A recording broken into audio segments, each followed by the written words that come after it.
Jake Brend and Derek Duke break down everything you need to know throughout the Big 12. This is Bigger Than 12, presented by WealthCharter Retirement Planning and Tax. From the Channel Seed Studios, this is Bigger Than 12 on Iowa Everywhere.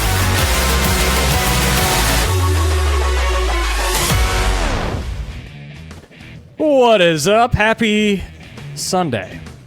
Welcome to the Channel Seed Studios in the middle of harvest season for Bigger Than 12 here on Iowa Everywhere, presented by WealthCharter Retirement Planning and Tax. I'm Jake Brend, here with Iowa Everywhere and Cyclone Fanatic, joined by the Duke. And what a weekend of college football. 5 unbeaten teams go down, including 3 top 10 teams. The Big 12's been practically turned upside down and perhaps is more wide open than what we thought it was originally. And JV Joey makes a return. Welcome back. Oh, gosh. I'm sorry. I'm joking. If there are Texas Tech fans listening, please don't turn this off. I was joking. Please don't turn this off. Thank you for joining us. Whether you are a Cyclone fan like the bulk of our listeners or a part of our growing Big 12 fan base, we want to thank you for joining. And I figured I'd just start this show today by kind of reminding people, if maybe they're listening for the first time, yes, we're on Iowa Everywhere. Yes, I'm an Iowa State fan. I cover Iowa State. But we try to make this show a true Big 12 show. We try to talk about Iowa State just as much as we would talk about any other team in the conference. So if you are a part of another Big 12 fan base, we hope that this can be the podcast for you to come and have fun each and every Sunday here on Iowa Everywhere and break down the most fun conference in the United States of America. How about that, Derek? I tweeted it out on Saturday night after the Arizona State game. I said that say what you want about the Big 12. It is by far the most entertaining conference in America, hands down. Bar none. Bar none. Not even close. Come and fight me if you disagree, all right? I'm fired up. Let's get into this show. We've got an upset in Tempe. BYU just shuts the haters up time and time again. Bear Bachmeier, in his postgame interview, pointed at me and said, "That Jake Brend from Iowa ever doubts us again," because I just won't stop doing it. TCU wins the rivalry. Houston stays hot. Those poor pokes down in Stillwater. Woof. The Bigger Than 12 Bowl has a result. We'll do our random Big 12 quarterback, top 5 power rankings, Iowa trivia, Big 12 survivor. We'll pick some games and give out a few superlatives from the week. And it is all brought to you by WealthCharter Retirement Planning and Tax. We're heading into quarter 4. Now is a good time to hit up WealthCharter for all of your retirement planning, all of your tax purposes. Unfortunately, tax season is right around the corner. It just gives me the chills. Sneaks up on you. Not a fan of doing taxes, so if you're not a fan of doing taxes yourself either, you should hit up WealthCharter. Get the professionals on it. They'll save you some money. And Tim Hawkins is just a great local company up here in Ankeny, and he wants the best for you and not going to rip you off or anything like that, and he's going to help lead you to financial security. Give him a call at wealthcharterretirement.com. Well, we got to start in Tempe as Texas Tech, undefeated Texas Tech, is knocked off by Arizona State. When we talked about this game a week ago, we weren't sure if Sam Leavitt was going to play. Turns out Leavitt plays, looks good. Baron Morton doesn't play. Will Hammond doesn't look great. So this was a crazy game. Arizona State was pretty much in control for most of the second half, and Tech somehow storms back in the span of 90 seconds to take the lead, and Arizona State goes down the field for a emotional field-storming win. Derek, your thoughts as Tech goes down? Well, if you like Big Ten football, this was your game for about 3.5 quarters because it almost put me to sleep. If I would have ate a big meal before this game, I probably would have fell asleep because it was kind of a dud, really, for the most part. But credit to Arizona State, who will be my focus for my carbless, refreshing take of the week. It's that Arizona State, they're not going anywhere. I know that loss to Utah was ugly, but keep in mind they didn't have Sam Leavitt in that game, and it just goes to show you how important he is to this team. I mean, they are a different team with him at quarterback. And again, ignore the stat sheet. I feel like I say that every week with Sam Leavitt. That guy makes plays in crunch time, and we have seen him do it over and over again. And don't forget, like, that defense of theirs is great too. Again, the Utah game was the outlier, but they made Texas Tech's offense look average in that game. And they slowed down their rushing attack, kept Will Hammond under wraps. The Sun Devils may have a loss, but they are still one of the top teams in the Big 12. And don't be shocked to see them make it back to Arlington this season. No, I completely agree. And I feel like this year it's been Arizona State's back. Oh, no, what happened to Arizona State? Arizona State's back. It appears that when they're fully healthy, the champs are still the champs for a reason. And this is not a time for a parade because I still don't think I'm right on my Texas Tech take, and I still don't think I'm right to pick Tech 7th like I did to start the season. Ugh. But if there ever was a concern that you saw in this game, it's how do they measure up against the teams that have done it before? How do they measure up against the teams that have won these close games? And they were in a close game, and they made the play to win, and then Arizona State made one more. And there's no doubt in my mind Texas Tech is the best team in the Big 12. Top to bottom, talent for talent, nobody comes close. But we finally saw them play a game that didn't end up in a 25-point blowout. To their credit, that they had been kicking the ever-living crap out of every team before this, they weren't able to execute in crunch time, and that it was shocking. I thought they were toast when they were down 2 scores, and when they ended up coming back, they get the punt return on the really short punt to put them in the red zone. It looked like the game was over. It looked like they were going to have their moment to say, "Yep, Arizona State is the team that just won't die. They're nails." Like you said, Sam Leavitt just makes plays. They were going to have their moment and still knock off that team despite all that went wrong, and they didn't. And now the Big 12 title race gets a lot more interesting, just like you said. Yeah, and for Tech, I think it was the first time all season where I thought they looked beatable. Like, they did not play well at all, and that's exactly what happened.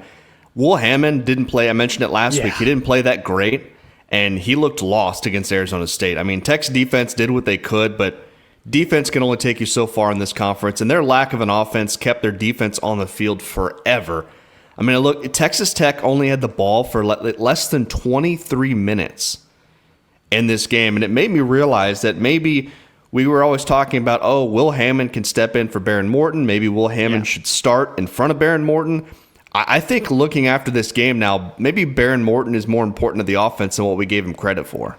100%. And I would love to go back and rewatch the game again and log it, but I swear in the first 3 quarters, or really even before Tech made the comeback, I counted 4 throws past the sticks all game by Texas Tech. One of them was the beautiful touchdown from Hammond. Best throw of the day, not even close. But other than that, they just weren't stretching the defense at all. Was that Hammond being hesitant? Was it him?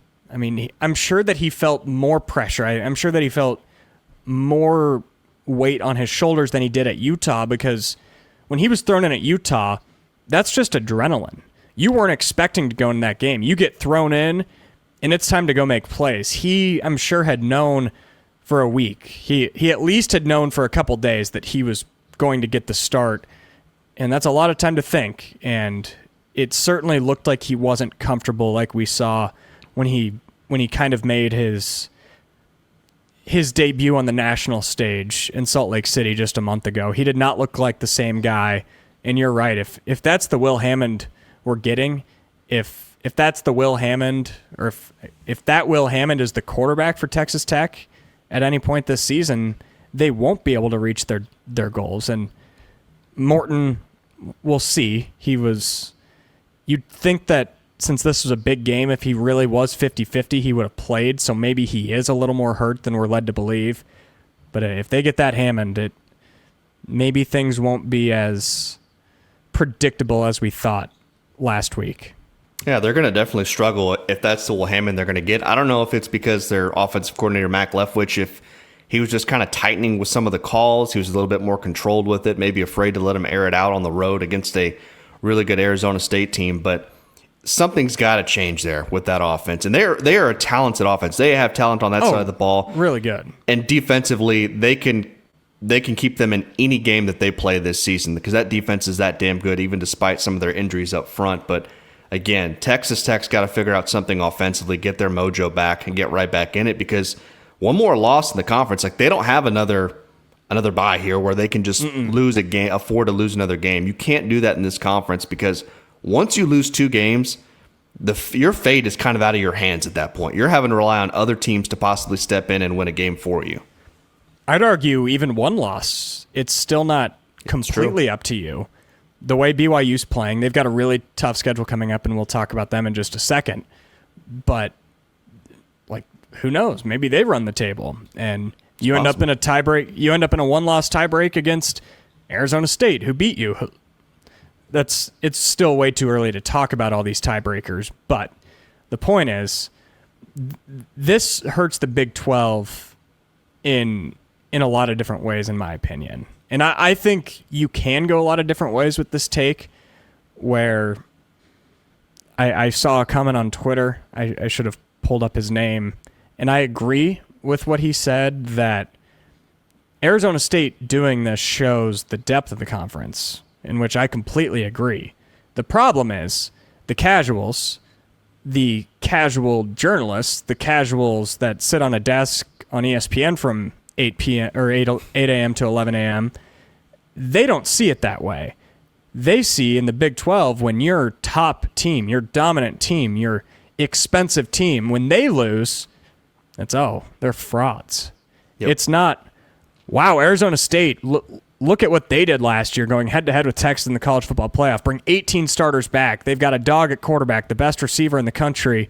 It's not about that. It's Tech is a fraud. And that is why I think it's bad for the Big 12 from a reputation standpoint. Should it be? No. I don't think it should be that bad for the Big 12. But in my opinion, the best case scenario for the Big 12, I don't even think it would be Tech losing in the Big 12 championship to get 2 bids. I think the best case scenario for the Big 12 is for Tech to go try and win a national championship, make a semifinal, make the championship game. And the best path to doing that is getting one of those top 4 seeds. It's certainly getting at least home field advantage. And now when you have a loss, you add more pressure. It is more in doubt that you're going to have a harder path to reach the goals, because that is the only way going forward for the conference, is to have somebody make noise, have somebody do real damage in the playoff. Yep. And the further down, if Tech's a 9 seed now, it just gets a lot harder than it would have been if they could have run the table. For sure. And this is a conference that we all know we don't get the benefit of the doubt in this conference. I've been covering the conference for almost 9 years now, and I've known that ever since. Even Oklahoma wouldn't always get the benefit of the doubt in the Big 12. Even Texas wouldn't always get the benefit of the doubt in the Big 12. And now without those two, we don't really have what many would call that blue blood or name brand program in the conference anymore. So anytime we can get a school to do some damage in the playoff, like Arizona State last year, if they would have beat Texas, I think a little bit of the narrative would have changed for the Big 12, especially with national voters, AP voters, the playoff committee, everything like that. So it is very important that the Big 12 tries to get as many teams as they can. I don't know if 2 teams is going to happen this season. I think that's probably more of a pipe dream than anything else, but winning a game in the playoff should be the most important thing for the conference this year. Yeah, I completely agree. And it's not just a 1-year thing. A team, say it's Tech, BYU, Arizona State, I think those teams are all capable of winning a game in the playoff. I still think Tech is capable of winning 2 or 3 games in the playoff and putting together a real run. But the point is, you're going to need that more than just once. You need to stack that year after year after year. It can't be a one-off thing. Like TCU was in the national championship 3 years ago, and people already forget. And granted, the fashion in which they lost in that championship didn't do any favors for the Big 12. But we're running around the same topics we've been on for the last year now since we started this show. But some good discussion there on Texas Tech and Arizona State. the Holy War delivered once again, man. What a rivalry. What an atmosphere out in Provo. This should have been the year. I should have just made that trip out there with Iowa State on a bye week. I got to experience this rivalry in person.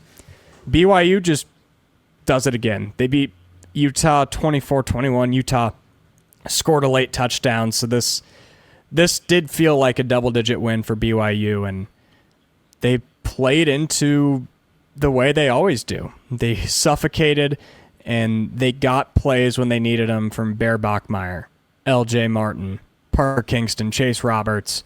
Feels like every one of the names that we're used to seeing for the Cougs made a play, and they pick up another signature win to move to 7-0. And I'm done doubting them. I'm done with it.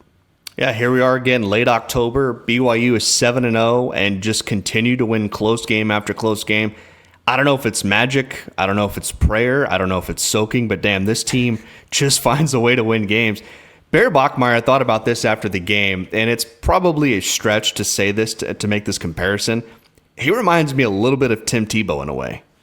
I don't know what it is, just tough, gritty, not afraid of anything.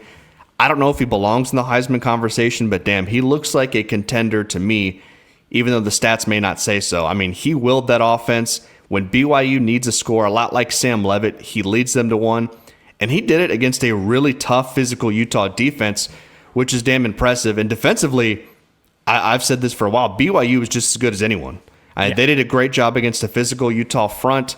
And by the way, I didn't realize this after the game. BYU's now won 3 straight over Utah for the first time in over 30 years. Yeah, since the early 90s. That's crazy to me. Unbelievable. Bear Bachmeier is a dog. This guy, I think Tim Tebow is a good comparison. Not you can never live up to the Tebow mania, but just the way that he makes plays. Time after time after time. That run that he had to put him up by double digits just chills. And that is making Bear Bachmeier my beast of the week. Beast of the week.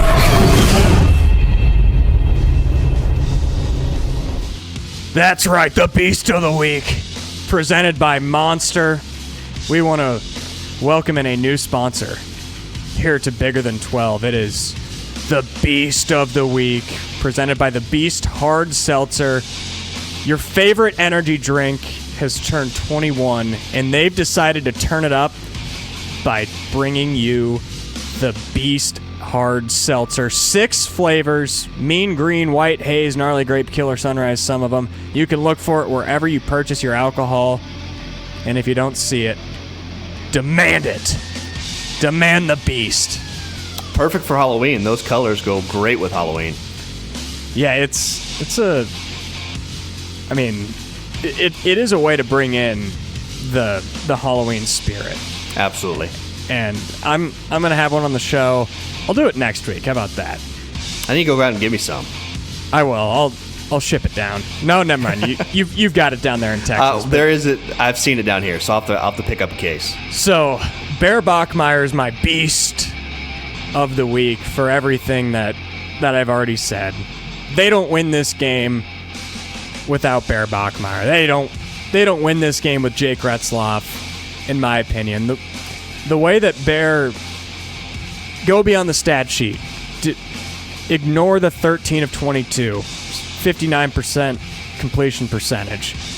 When he's making plays on 3rd down, on 4th down with his legs, when he's evading pressure, keeping plays alive, icing the game with a rushing touchdown where he should have been tackled at the 10-yard line, that is worthy of the Beast of the Week, and he's a gamer.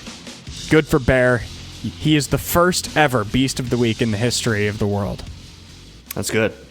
Fortunately, now I've got to flip it over to Utah, who is going to be my focus for my Freedom Tire, who needs a fix. This is a team and a program that prides itself on playing sound fundamental football. Did not do that on Saturday at all. I mean, 2 back-breaking turnovers, the interception and the fumble, the punt return muff there. I mean, this is 2 years in a row where I feel like Utah kind of just lost their game. It didn't really have their game, but last year was closer. This one, the scoreboard, I don't think reflected how the game necessarily played out because BYU was in control that entire fourth quarter. Also, Utah, season high, 12 penalties in this game. Woof. I know Kyle Whittingham was definitely not happy with the officiating in that game, but unlike last year, they didn't say anything in the post-game press conference. But I don't know what it is about playing BYU because this is now, 3 years in a row where Utah's not played great against them at all. I mean, BYU is beating them at their own game, and that's got to be extremely frustrating for Utah fans who have now, this is the second year in the conference where we're talking about Utah, 2 losses already this season. A lot of hype for them coming in the Big 12 last year, obviously. Disappointing last season, and now we're kind of on this weird path where if they lose one more game now, they're definitely out of that conversation, which to me is crazy because, well, Jake, you should know because you had Utah playing in the Big 12 championship game this year. That is crazy because I'm wrong, and I still think they're good. I think they're pretty dang good. I think their defense is legit. Their O-line is really good. But BYU is better. And like you said, BYU is better at their game than Utah is. And we're living that right now in this state that when you see those tides turn, when Iowa State has beaten Iowa at their own game 2 years in a row, 3 times in the last 4 years, it eats at a fan base. And I can't even imagine what that dynamic is like out in Utah right now. And good for BYU, good for their fans. They deserve it. That atmosphere, if I could give a second beast of the week, it'd be the atmosphere out there in Provo. The stadium was shaking. They're all sugar high, man. I have to go to Provo. Iowa State plays there next year. Oh, they do? I really want to go, yeah. That'd be a fun trip. Iowa State's road games next year are unbelievable. Good luck driving to a single road game. Next year, it's at BYU, at Arizona, at Central Florida, and at Baylor. None of those are easy trips. At least Arizona and Middle Florida are at least pretty easy flights. But my gosh, compared to this year, literally every road game has been drivable this year if you do it the Midwest way. I'll see you in Waco next year then, for sure. Are you talking to me or Dave Aranda? Because Oh, I don't know if either of us will be there next year. that's true. Which leads us right into the revivalry. And I'll just start with my Freedom Tire. Who needs a fix? Locations in Ames, Altoona, Des Moines, West Des Moines, Urbandale. They do it all. I mean, tires in the name, so they specialize in tires. Get your tires rotated if you need some new ones, if you need one patched up. But they also do all the basic car maintenance as well. Oil change. About a month ago, I took my car in and they addressed some issues and they did it well and they did it quick and they did it at a reasonable price. So you should go and give Freedom Tire your business at the 5 locations around the metro. My who needs a fix is Baylor. Man, they looked rough. Dave's face kind of says it all in that photo right there. Yeah, the game changed in my opinion in the first. It was either the first or second quarter. Just the first half. Baylor goes for it, 4th and 4 on their own 38. They already didn't have any momentum. Sawyer Robertson didn't have rhythm at that point, and it completely changed the game. And TCU was able to score right after that. They were able to build a double-digit lead, and yes, Baylor made it interesting late. The problem was nobody saw it. Nobody could see it. So thanks, ESPN. ESPN is my who needs a fix. Hit up Freedom Tire to get your freaking stream working. My gosh. But either way, they made it interesting. This game won't be thought of anything in a few years when you look at the score. But TCU was up 42-21 with 4 minutes left in the game. It's their biggest rival. Baylor had high expectations coming into this year, and they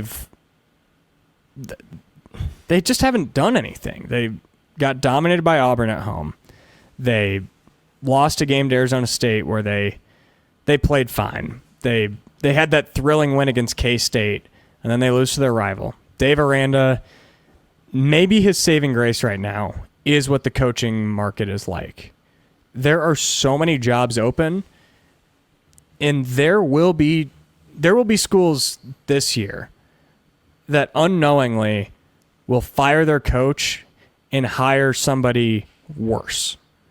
They will think, okay, we're going to get rid of Coach X and we're going to go get Summerall from Tulane. We're going to go get this hot new offensive coordinator. And Summerall is going to go to, who knows, Florida.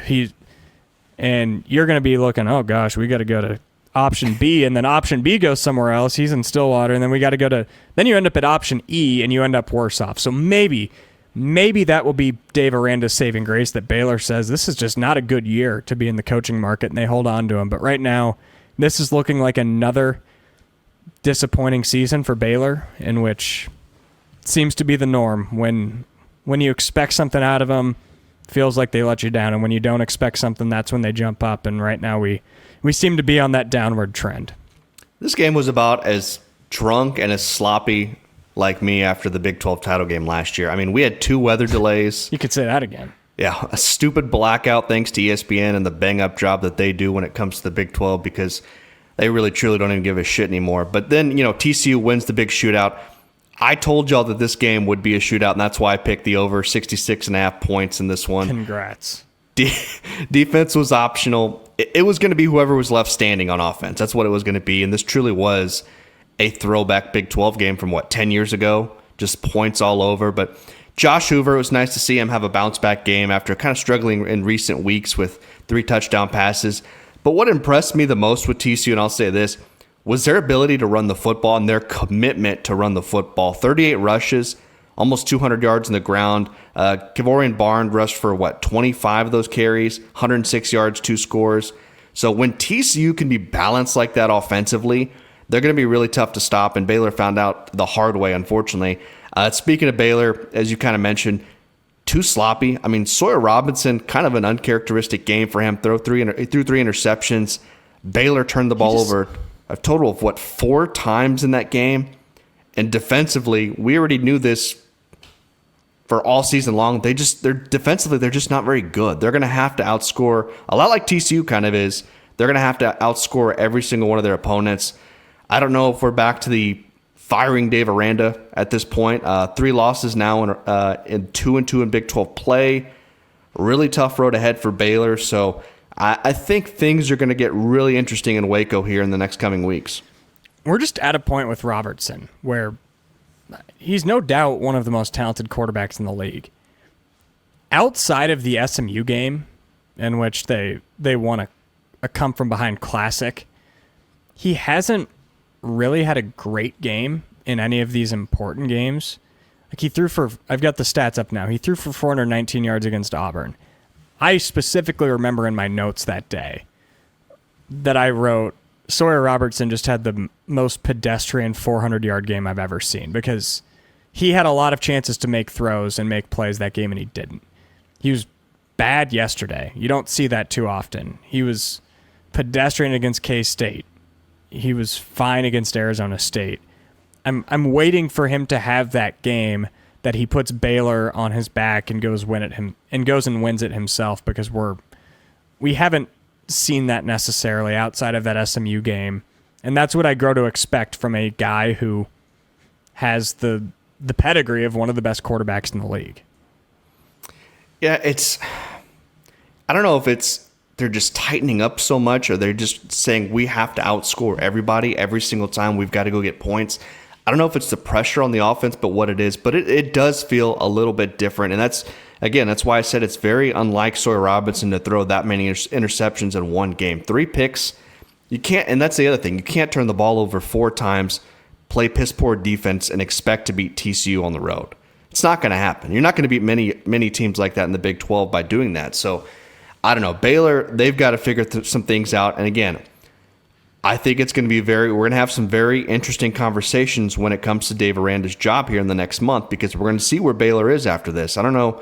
I need to go back and look at their schedule. I don't know if Aiden, if you could pull it up real quick just to kind of take a look ahead and see what they do have. But I don't know.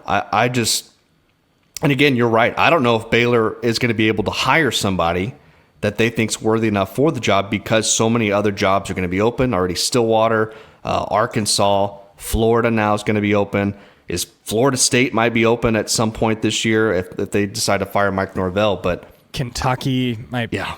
Like there's just a lot of Penn jobs. State, and we didn't even talk about Penn State. So they've got Cincinnati coming up on the road, which is not going to be easy. UCF, they should be able to beat. Is that Utah? No, Utah at home, Arizona on the road, Houston at home. Like, none of those games are gimme games by any means. They could lose any one of those games. Hell, they could lose all of those games, and it wouldn't shock me one bit. Maybe not UCF, but still. Yeah, Central Florida's. I see at least 2 or 3 more losses on that schedule. Yeah, and that puts them 7-5, 6-6. And here we're going to be talking again. Dave Aranda back on the hot seat. So here we are again.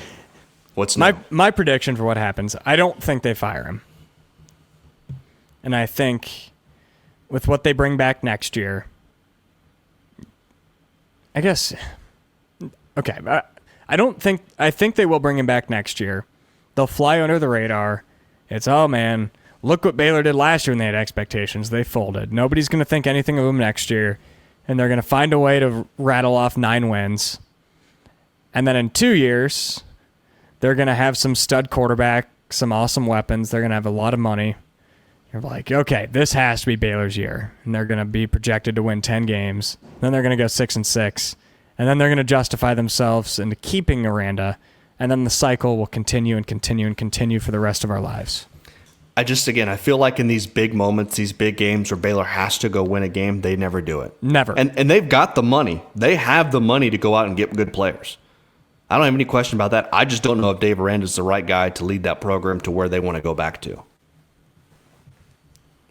Do you know who they should hire? I wouldn't do this to my brothers at Houston. Willie Fritz.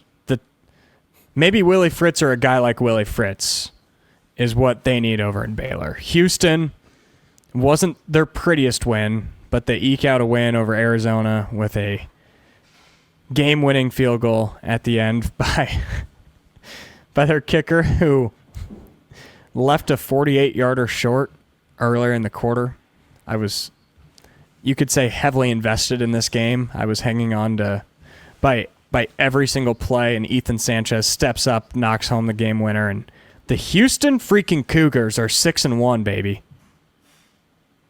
And that's what that's his second game winner this season, I believe. Is that correct? He did it against Oregon State too, right? That's a couple right. weeks back. He was also the Big 12 Special Teams Player of the Week last week, so He should be it again.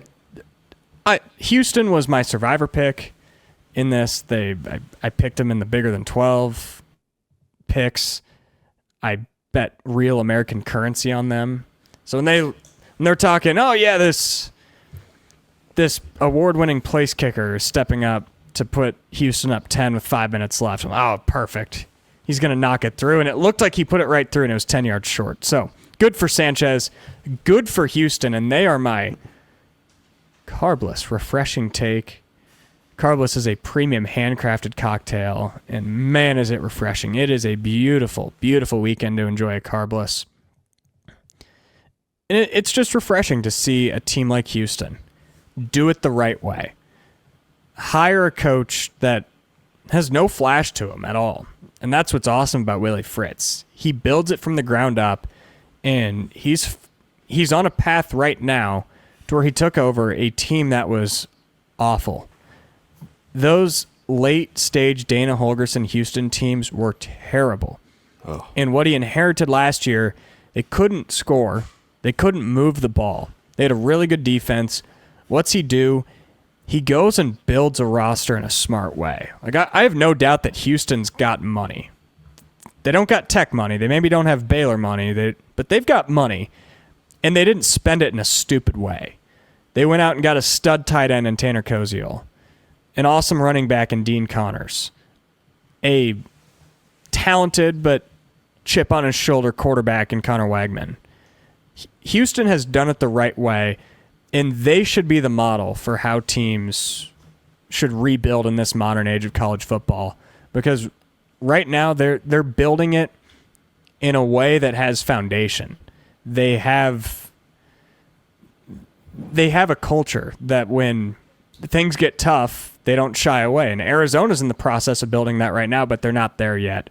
And I think Willie Fritz is an awesome coach, and he's going, whether it's 5 years from now, 8 years from now, he's going to pass the baton off to another coach who might be able to take Houston to a new level. And Willie Fritz is my carbless, refreshing take. That's a good one. And, typically I go back to last season, and I think about their defense just keeping them in game after game, and their offense just couldn't do anything about it. And now I feel like the offense is starting to catch up to them defensively, and that's why my beast of the week is going to be Houston quarterback Connor Wegman. Your what of the week? My beast of the week. There we go. Wegman completed 15 of his 23 passes, tossed 3 touchdowns, in Houston's 31-28 win over Arizona. What made him so great in that game was not just the big plays, but the long drives. I don't know if you saw Houston's drive chart in that game. It was insane. Yes. They had 4 scoring drives in that game that went 9 plays or longer. They had one, I think, that was 14 or 15 plays. There were only 2 drives in the third. Or no, sorry, there was only 2 drives in the third quarter, and one didn't even finish. There you go. That is the typical Willie Fritz offense right there. Just chew up the clock, score points, and do it by taking 10 minutes, 8 minutes off the clock, whatever it is. So, and then of course, I got to mention on the final drive of that game, Wegman led the offense down the field before your boy Ethan Sanchez finished it off with a game-winning kick. If there is one team in the Big 12 that nobody is talking about, it's Houston. 3-1 in the conference, bowl eligible for the first time in 3 years. And Jake, you look at their remaining schedule. I took a look at it earlier. Arizona State, West Virginia, UCF, TCU, and Baylor. Not crazy to say, with 6 wins right now, that this could be a 9-win Houston team at the end of the year. Or at the very least, an 8-win team, which is still damn impressive for year 2 under Willie Fritz. So just goes to show how the job he's done there in only his second season. I'm not going to demand this to happen. I'm not even going to tell you need to do this. But just start thinking. Just start thinking about telling your kids about the 10-2 Houston Cougars. It's still early.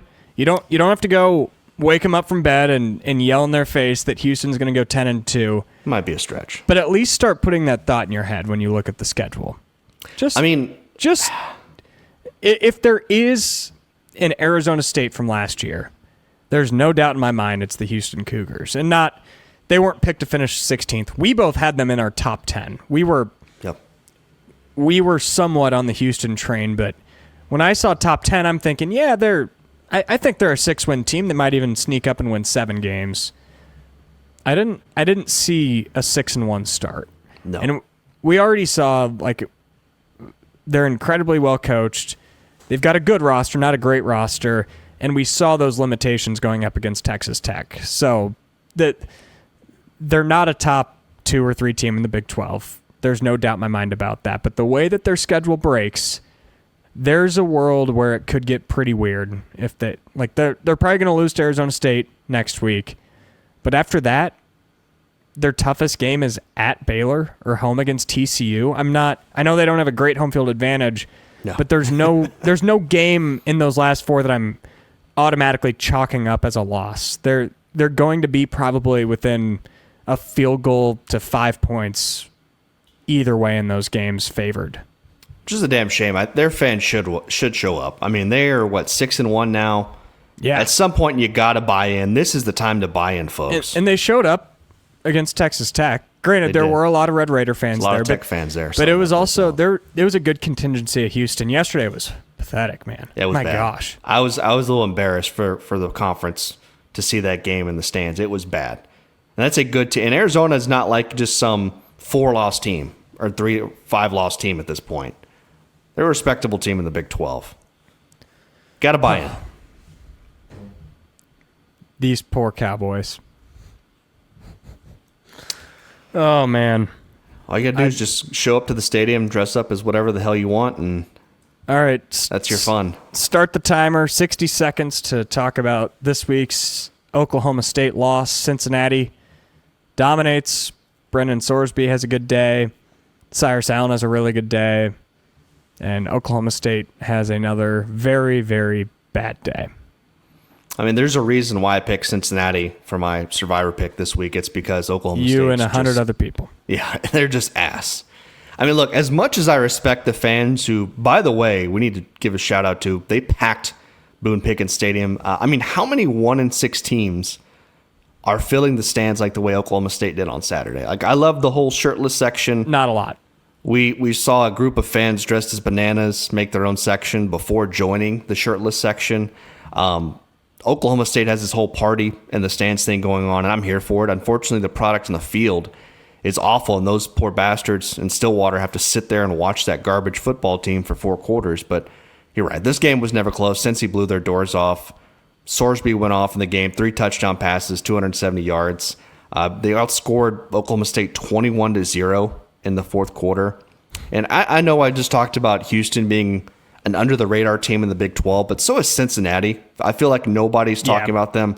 A quiet 6-1 team, 4-0 in the Big 12, and they have the firepower on offense to compete with anybody. So, and I know their schedule is going to pick up. It's going to get tougher, but for me, they're definitely a top 3 team in the Big 12 right now. Yeah, I don't want to discount Cincinnati at all, but I just think the theme of this show, way back to early September to the end of the season, it's going to be very hard to find any positive takeaways when you beat Oklahoma State. There's just very few things that you can. It is essentially playing Arkansas State at this point. It's like your local high school team. It's like playing a mid-level Group of 5 program, and that's sad. Their fans deserve better. I hope they nail this next hire.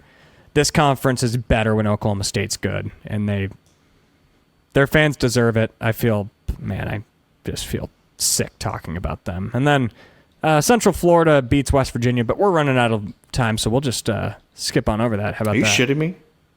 Yeah. The fact that West Virginia got screwed, man. The refs were horrible in that game. The fact that you gave me all kinds of shit on this show. On social media, I became a joke on X, being called a UCF homer and for putting UCF ahead of West Virginia. Well, my gosh, congratulations. You beat West Virginia in year 1 of the Rich Rod era. Look throw a parade. Go to the worst city in America and throw a parade. Oh, Orlando is not the worst city in America. Oh, my gosh, it sucks. It's not the worst city in America. That's a stretch. They destroyed West Virginia. Not even close. Congratulations. 45-13. Jaden Nixon goes off. We were starting a true freshman quarterback, Scotty Fox. He's gonna be a fine player one day, but he's not ready. Lay off, man. Congratulations. Dominated. Knights ran for 255 yards. Defensively, what did West Virginia have? 210 yards of offense, 13 points. Jake, I think you owe the UCF fans an apology. I don't owe Middle Florida anything. How dare you question Scott Frost and the Knights? I feel like I'm talking right now to Chris Hassel and Andrew Downs on Instant Iowa, calling this the biggest win in the history of college football. You beat West Virginia. You beat Penn State. Oh, gosh. They've lost 3 games. They haven't beat an FBS opponent, and it's the biggest win since, Doug Flutie in the 80s? That's how you feel right now about Central Florida beating West Virginia. I hope you feel good about yourself. You got me worked up. Well, I think UCF's actually beat a team that's won a conference game. So they do have that going for them. Iowa does not have that going for them. They haven't beat a single team. Build the statue. Build the Scott Frost statue. I don't need any more Hawkeye fans in my mentions this week, so I think I'm good with that. I'll love that.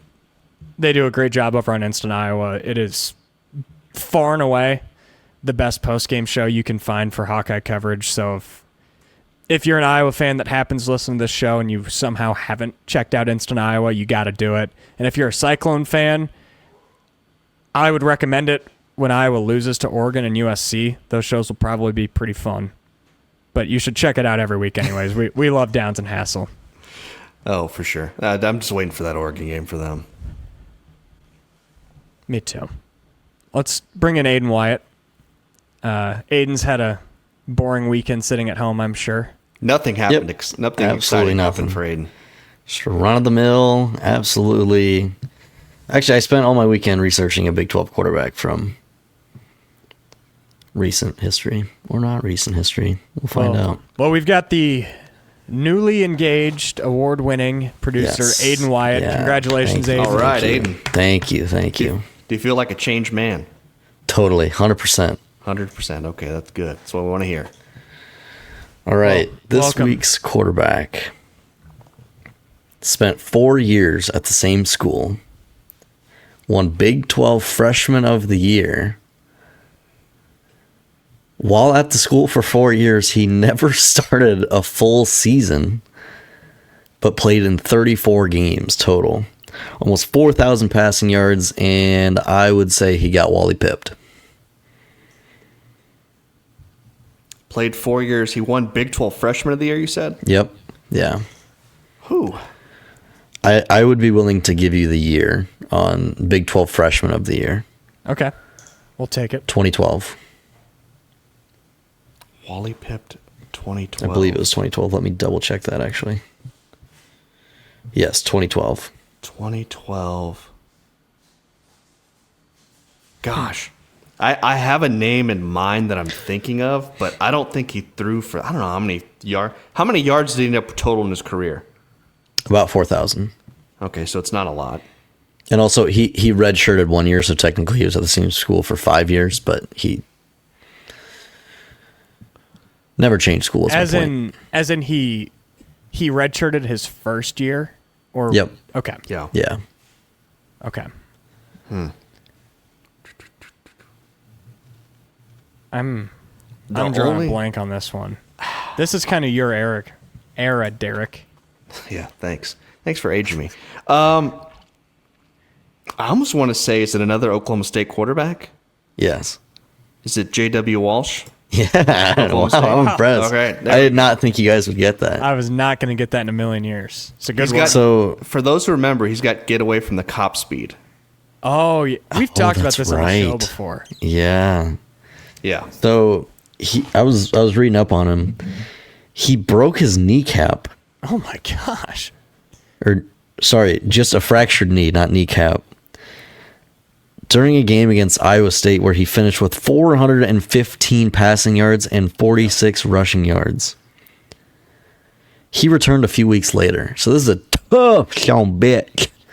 Yeah, they would use him a lot once Mason Rudolph took over. I think That's the Wally Pip. middle. I think it was late 2014. Mason Rudolph took over. Yes. And of course, became Yep. one of the best quarterbacks in Oklahoma State history. But they still would use J.W. Walsh in like certain goal line packages. So he would still see time on the field. Just not as much when you got Mason Rudolph out there. But yeah, he was a very fun player to watch. Not the greatest passer, of course, but he could run like nobody else. You don't hear of many people breaking a kneecap. That's like No. That's like a mafia movie injury. Well, now you can't even touch the quarterback anymore. No kidding. So I don't think that would happen anymore. Trust me, I'm far from a Bears fan, but this afternoon in the Bears, there was one of the worst roughing the passer calls I've seen in my life. The quarterback's arm was hit with the ball still in it, and they called it roughing the passer. I noticed there was a few the other day in college football too that were so bad. Worse. It's only going to get worse. And as often as roughing the passer is called, Sam Leavitt took 2 shots that I feel like any other quarterback gets the flag on. He didn't, and he completed 2 of the best throws of the weekend. So just another tip of the cap to Mr. Leavitt. It's tough. He's one tough pup. All right, let's move into our Big 12 power rankings presented by Whiskey River. Top 5, Jake. What did I say? It said power rankings. Yeah, they are power rankings. It's our top 5. It's our top 5 segment. Our top 5 segment There we presented by Whiskey River, where you can always, always, always have a good time. Looking for a good time? Thought so. Whiskey River is just the place. We've got the booze, the food, the vibe, and the amazing rooftop patio. The only thing missing is you. Whiskey River. Whiskey River in Ankeny and Ames, an incredible spot to watch your favorite team play. They've got massive TVs, and they've got a huge bar. I think that's a really underrated piece of a good restaurant. Great not bar. not just a loaded bar that has a lot of stuff in it. Like physically, it's a big bar that if you're going in for a big game, you don't really have to worry about not being able to find a spot to sit. They've also got super comfy bar stools. They have a lot of stuff that you don't think about in a restaurant until you have it. Like, this is really nice. So I love going to Whiskey River. I typically go to the one at the District of Prairie Trail just because I'm closer, but the Ames location's also great. Awesome food, cold beer, great service, and just an awesome atmosphere. Hit up Whiskey River. And they present our top 5, not our power rankings, our top 5. And for the first time this season, Texas Tech is not at number 1 for me. I've got the BYU Cougars undefeated, fresh off of a Holy War win, stepping into the top spot. I dropped Texas Tech down 1. I had a really hard time. I'm a big head-to-head guy. But not in that case, you're not. That's what I'm saying. I really, really had to weigh, do I actually think Arizona State on a neutral field beats Texas Tech? And I don't. And if Arizona State fans are mad, I get it. I would be mad too in their spot. I still didn't feel like it was right dropping Texas Tech down to 3 after what I've seen full body of work this season. They've beat everybody but one opponent by 25 points. They lost a tough road game with a redshirt freshman starting quarterback. I'm going to give them a pass and keep them at 2. Arizona State, a clear number 3 for me. I think the win that they just had over Tech, I know they lost to Utah by 175 points, but they didn't have their quarterback. They're still the champs, and the Big 12 still somewhat runs through Tempe, even though they've gotten dinged up this year. Cincinnati and Houston round out my top 5. I did do some battling between Cincy and Houston. I gave the nod to Cincy just because I had them higher last week. I think that was kind of my just slide both of them up, and I think this was the easiest top 5 as far as deciding the 5 teams that I've done yet. The order a little bit tougher. Well, our only difference, I have 2 teams flipped. Do you want to guess what 2 teams I have flipped here? I'm going to guess that you've got ASU 2nd and Tech 3rd. Nope. Whoa. I got BYU, my new number 1, obviously, after beating Utah, undefeated in Big 12 play. I think BYU now is the clear number 1 team. I'm bumping up Cincinnati. Again, nobody's talking about them. Outside of BYU, the only undefeated team in Big 12 action right now. Got to respect that, so I got to put Cincinnati at number 2. Probably going to be their highest ranking of the year. I don't know if I see them going to 1, but enjoy it while you can. Cincinnati at 2.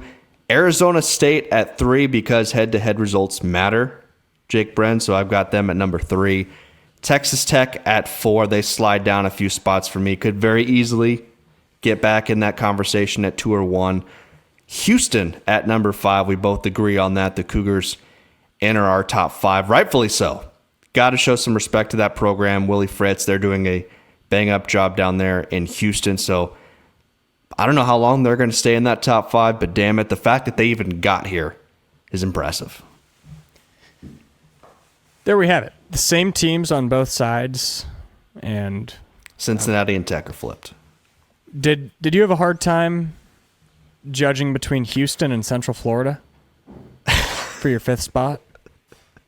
If Central Florida makes it in the top 5, all hell would have to break loose in the Big 12, and the Big 12 at that point may not even deserve a team in the playoff. I don't know what the bet or the punishment would be, but if Central Florida somehow ends up this season being in a position where we can even have the discussion of them belonging in the top 5 of the power rankings, I probably got to do something. You got to fly to Orlando and apologize.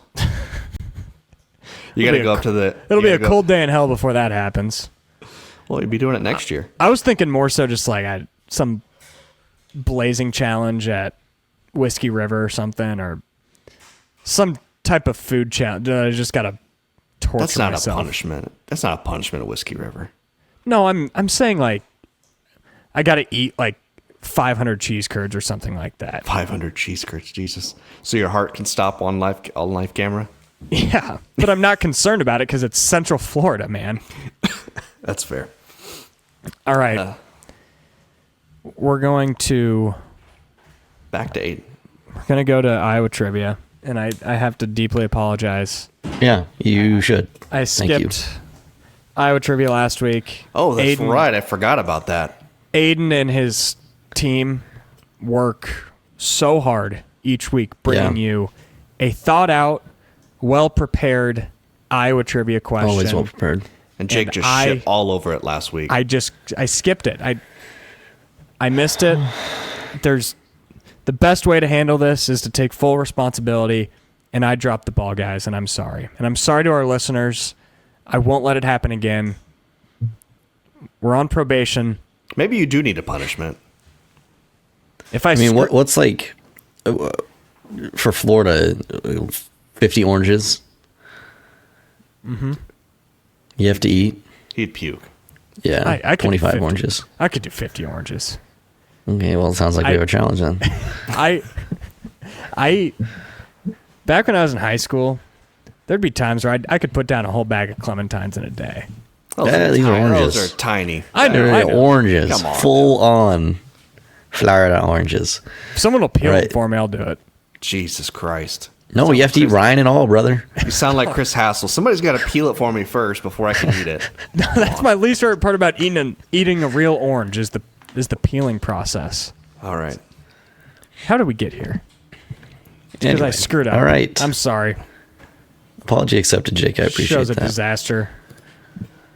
Elwood, the world's largest concrete garden gnome, resides in Ames, Iowa at Ryman Gardens up at Iowa State University. I knew that part.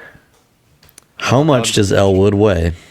Oh, jeez. Why are we back on this? Okay, I think I know why I skipped the question last week because I was sick of these freaking questions. I'm going to go 750 pounds.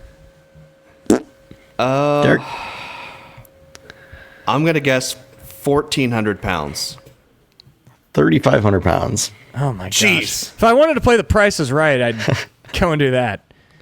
Damn it, Aiden. I thought the question was going to be where does it reside? And I was like, oh, I know this one. I know it's in Ames. But no. It's how much does it weigh? Or like, what direction does it face? Next week, Aiden's going to weigh 50 oranges, and we're going to have to guess the weight. It's like I'm back in elementary school when you bring in the jar. Guess how many Skittles are in this jar? Guess how many marbles are in this? I don't care. Gosh, Aiden. Guy gets engaged and thinks he's invincible. Thinks he can do whatever he wants on the show. Which he can. If he just wanted to end the show right now, he could. He's the power to do that. That's true. He's the power to do anything, so we should probably start being nice. Sorry, Aiden. I'm being told in my ear now. Don't ever talk about Aiden White bad again. I don't know who that's coming from, but we'll be careful. Big 12 Survivor, another week. We started with, I believe it was 270 people just 4 weeks ago. Yeah, 275 people. We are down to 152.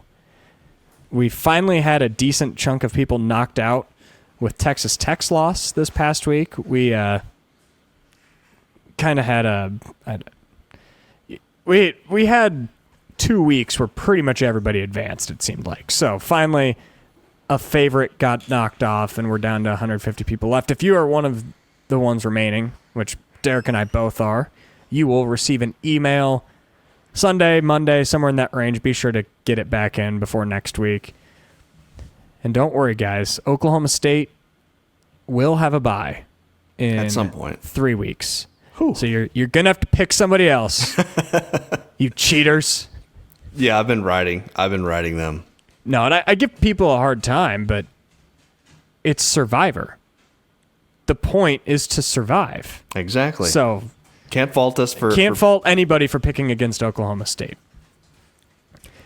Our Big 12 picks segment, in which we'll transition into, things are evening out in the standings. Neither of us are doing bad. I mean, I'm 25-15. I had a 2-3 week. You had a 4-1 week, and you move up to 24-16. So Both doing pretty good. We're both right there. If you've been tailing us Making money. Congratulations. Take your earnings to WealthCharter. We've got a pretty good slate this week. I'm excited for it. I unfortunately won't be able to watch much of it in real time, so we'll be doing the DVR on Sunday. But we've got the Sunflower Showdown. Kansas State has won 105 in a row in this series, and they now go to Lawrence. Actually, I think it's 18 years, but it feels like 105 years since Kansas State has been knocked off by Kansas. The home team, the Jayhawks, open as 2.5-point favorites. The over-under is 54.5 for an 11 a.m. kickover on TNT. Kansas 2.5-point favorite, correct? That's right. I didn't write any of these down. I never do. I want them fresh in my mind. Oh, boy. Does the streak end this year? It does not. I'm going to go Kansas State outright in this game. Again, I think Kansas State has to. Now, Kansas' offense is going to be maybe the best Kansas State's defense is going to see so far this year. But again, Kansas State has talent on that roster. They know how to beat Kansas, even though it's on the road. I don't care. I'm going to take Kansas State outright to win that game, to cover. Wow. But I would say they win. If I'm betting that game, I would say Kansas State wins outright. K-State kind of feels like Kansas last year. They're not dead yet. Disaster of a start, but we all know the talent.